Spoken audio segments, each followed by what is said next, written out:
శ్రీ సత్యసాయి జిల్లా ఎన్పీ కుంట మండలలో తమ పొలములలో విద్యుత్ ట్రాన్స్ఫార్మర్ల కోసం లక్షల డిపాజిట్లు కట్టి సంవత్సరం దాటుతున్నా ఉన్న సామాగ్రిని తమకు ఇవ్వమని ప్రాధేయపడినా కనికరించని అధికారులు రాష్ట్రంలో ఏ ఒక్క రైతుకు ఎలాంటి కష్టం రాకుండా చూసుకోవాలనే ఉద్దేశంతో ఎన్డీఏ కూటమి ప్రభుత్వం కృషి చేస్తుంటే అధికారులు ప్రభుత్వానికి చెడ్డ పేరు తెచ్చే విధంగా వ్యవహరించడం తగదని ఎన్పీ కుంట విద్యుత్ శాఖ వ్యవహార శైలిని ఖండిస్తూ స్థానిక బీజేపీ కిసాన్ మోర్చా జిల్లా ప్రధాన కార్యదర్శి షేక్ సమీవుల్లా నిరసన వ్యక్తం చేస్తూ రైతులకు న్యాయం చేయాలి అని కోరారు. రైతులు వీళ్ళంతా ట్రాన్స్ఫారాల కోసము సంవత్సరాల తరబడి డిపాజిట్లు కట్టి ఆ ట్రాన్స్ఫారాలు రాక పంటలు ఎండిపోతుంది. ఒక పక్క పంటలు ఎండిపోతున్నాయి, ఇంకొక పక్క ఈ ఆవులు పాడి పశువులు ఇవన్నీ గడ్డి లేకుండా నీళ్లు లేకుండా అల్లాడిపోతా ఉన్నాయి. అవి చచ్చిపోయే పరిస్థితులు ఉన్నాయని చెప్పేసి పాపము ఈ రైతులందరూ కూడా ఆవేదన వ్యక్తం చేస్తున్నారు. ఆ విషయమై మేము ఇక్కడికి ఆఫీస్ దగ్గరకు వచ్చి చూడగా సదరు ఏఈ గారు ఇక్కడ ఆఫీస్లో లేరు.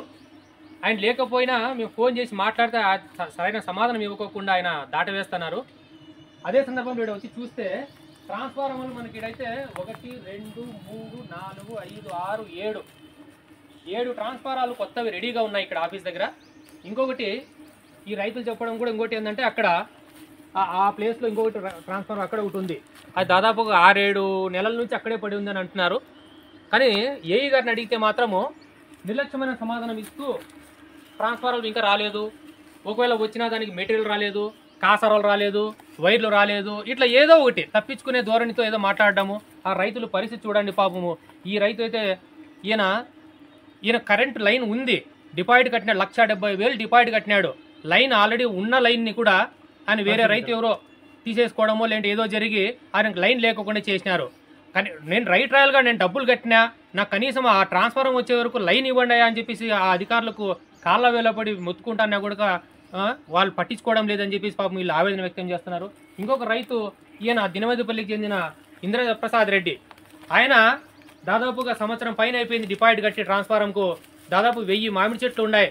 ఈ ఎండలకు విపరీతమైన ఎండలకు ఆ మామిడి చెట్లు చచ్చిపోతున్నాయి. రోజుకొక చెట్టు ఎండిపోతా అంటే కడుపులో అగ్గిబడి పాపం ఆయన దిక్కు తెలియని పరిస్థితుల్లో ఈ ఆఫీసుల చుట్టూ పొద్దు నుంచి సాయంత్రం వరకు ఈ ఆఫీసుల చుట్టూ కానీ ఇక్కడే ఈ పడిగాపులు కాస్తూ సాయంత్రం ఇంటికి పోతే ఆ చెట్ల కళ చూసి ఆ పశువుల కళ చూసి ఏం తోచని పరిస్థితుల్లో ఆయన కన్నీటి పర్యంతమై ఏడుస్తూ కొట్టుమిటాడుతున్నాడు ఈ ఆఫీసుల దగ్గరకు వచ్చి. ఆయన కూడా మీకు ట్రాన్స్ఫార్మర్ ఇంకా అనంతపురంలో ఉందంటాడు, ఇక్కడ ఉండే దాంట్లో ఒకటి ఇవ్వండి సార్, నాకు ఇప్పుడు పని జరిగి నాకు నీళ్ళు రావడం లేదని మొత్తుకున్నా కూడా ఆయనకు లేదా నీ ట్రాన్స్ఫార్మర్ వచ్చేంతవరకు నీకు ఏమో బండి పోతుంది వస్తుంది అంటాడు. ఈ ట్రాన్స్ఫార్మర్ ఎవరు అంటే సమాధానం చెప్పకోకుండా ఇన్ని ట్రాన్స్ఫార్మర్లు ఇక్కడ పెట్టుకొని ఒక్క ట్రాన్స్ఫార్మర్ కూడా ఇప్పుడు అవసరం ఉండే రైతుకు నీకు శాంక్షన్ అయింది అంటాడు. శాంక్షన్ అయింది కదా సార్, నాకు ఇది ఇవ్వండి అంటే ఇవ్వకోకుండా వీళ్ళని సతాయించుకుంటా తిప్పుతాడు. ఇట్లానే ఈ రైతులు వీళ్ళు కూడా రైతులే, ఈ చుట్టుపక్కల మండలానికి సంబంధించిన రైతులు వీళ్ళు కూడా ఈ రకంగా ఇప్పుడు రైతులకు సంబంధించి ఎన్డీఏ కూటమి ప్రభుత్వము రైతన్నలకు రైతు సోదరులకు ఎక్కడా కూడా ఎటువంటి ఇబ్బంది కలగకూడదు అని చెప్పేసి అష్ట కష్టాలు పడి విశ్వ ప్రయత్నాలు చేసి రైతులకు ఇబ్బంది కలగకూడదు అని చెప్పేసి ప్రభుత్వం వారు విశ్వ ప్రయత్నాలు చేస్తూ ఉంటే ఈ అధికారులు వీళ్ళకి ఇష్టం వచ్చినట్టు వ్యవహరిస్తూ ప్రభుత్వానికి చెడ్డపేరు వచ్చే విధంగా వీళ్ళు వ్యవహరిస్తున్నారు. ఈ ధోరణి కరెక్ట్ కాదని చెప్పేసి బీజేపీ కిసాన్ మోర్చా తరపు నుంచి మేము తీవ్రంగా దీన్ని ఖండిస్తూ ఉన్నాం. రైతులు వీళ్ళు తీరు మార్చుకోవాలా. ఎప్పుడు కూడా మీరు చేస్తానేది రాజకీయం కాదు, మీరు చేసేది ఉద్యోగాలు, అది గుర్తుపెట్టుకోండి. మీరు ఉద్యోగం ఎట్లా చేయాలి. మీరు ప్రతి ఒక్క రైతుకు వచ్చిన రైతుకు ఒకవేళ వాళ్ళకి ట్రాన్స్ఫార్మర్ వచ్చిందా రాలేదా అది వేరే విషయం, డబ్బులు అయితే కట్టినారు. వాళ్ళు డబ్బులు కట్టినప్పుడు వాళ్లకు ప్రస్తుతానికి ఆ ట్రాన్స్ఫార్మర్ వచ్చే వరకు ఏదైనా కానీ పక్కన ఉన్నటువంటి లైన్ ఏదైతే ట్రాన్స్ఫార్మర్ ఉందో అక్కడి నుంచి ఒక లైన్ లాగేసి వాళ్ళకు పంటలు ఎండిపోకుండా వాళ్ళకు ఆదుకోవాల్సిన బాధ్యత వాళ్ళ మీద ఉంది. అయినా కూడా కనీసం రెస్పాన్సిబిలిటీ లేకుండా నాయకులుగా మేము కూడా 2-3 సార్లు ఫోన్లు చేసినాం. ఏమయ్యా ఏఈ గారు ఇట్లా పరిస్థితి ఉంది, రైతులు వచ్చి మా దగ్గర పాపం ఇబ్బంది పడుతున్నారు, వాపోతున్నారు, వాళ్ళ కష్టాలు చెప్పుకోలేకపోతున్నారు, ఏంటి పరిస్థితి అంటే చిన్నగా ఏదో ఒకటి చెప్పి సమాధానం పొంతం లేని సమాధానం చెప్పి దాటవేస్తూ ఏదో ఒకటి చేసి ఫోన్లు కట్ చేసేయడము లేకపోతే ఫోన్లు ఎత్తకపోవడము ఇలాంటివన్నీ చేస్తున్నారు. ఇదే పరిస్థితి ఈ విషయాలన్నీ కూడా మేము 1-2 సార్లు డిఈ గారి దృష్టికి కూడా తీసుకువెళ్ళడం జరిగింది. ఆయన కూడా ఒకటే చెప్పినారు, అయ్యా మీరు ఒక వారం రోజులు చూడండి, ఒకవేళ ఆయన తీరులో మార్పు రాకపోతే ఖచ్చితంగా మేము దాని మీద కఠినమైన చర్యలు తీసుకుంటాము అని చెప్పేసి ఆయన కూడా మాట ఇవ్వడం జరిగింది. ఆయన చెప్పి కూడా వారం దాటిపోయింది.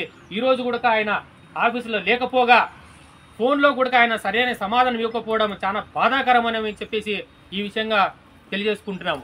గతంలో కూడా ఇదే కార్యాలయం మీద ఇదే అధికారి మీద చాలా వరకు ఆరోపణలు ఉన్నాయి.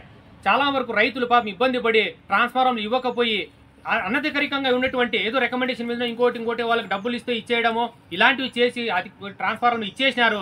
రైట్ రాయల్గా అధికారికంగా ఎవరైతే డబ్బులు కట్టి వాళ్ళు తిరుగుతున్నారో వాళ్ళకు ఇవ్వకోకుండా వాళ్ళని ఇబ్బంది పెడుతున్న తీరు ఈ అధికారికి బాగా అలవాటైపోయిందని చెప్పేసి ఈ సందర్భంగా తెలియజేసుకుంటాము. అధికారులు ఎప్పుడూ కూడా ప్రభుత్వానికి మంచి పేరు తెచ్చే విధంగా మీరు వ్యవహరించండి.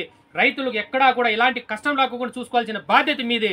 ఆ బాధ్యతను మీరు విస్మరిస్తూ ఇలా వ్యవహరించడం సరైంది కాదని చెప్పేసి ఈ సందర్భంగా తెలియజేసుకుంటున్నాం.